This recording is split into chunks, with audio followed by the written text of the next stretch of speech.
Assalamualaikum warahmatullahi wabarakatuh.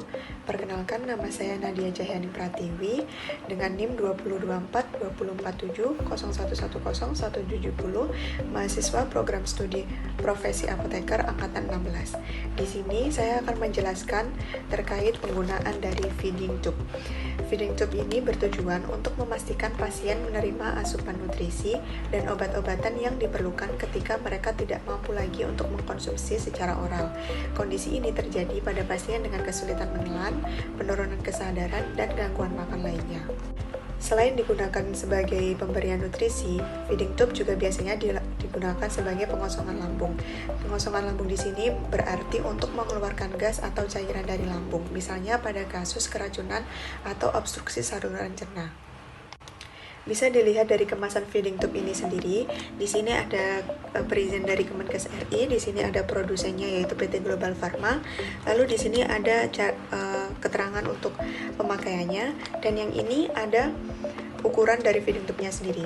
Di sini terdapat ukuran yaitu 6, yang mana artinya feeding tube ini digunakan untuk pasien neonatal atau bayi prematur yang digunakan untuk pemenuhan nutrisi dan minum obat. Untuk cara pemakaian feeding tube, yang pertama adalah cuci tangan terlebih dahulu, lalu gunakan APD yaitu seperti masker dan sarung tangan steril. Lalu yang pertama dilumasi ujung selang dengan pelumas berbasis air, lalu masukkan selang secara perlahan melalui lubang hidung sambil meminta pasien untuk menelan untuk memudahkan masuknya selang ke dalam esofagus. Yang selanjutnya, jika pasien sadar, berikan air melalui sedotan dan minta mereka menelan saat selang dimasukkan.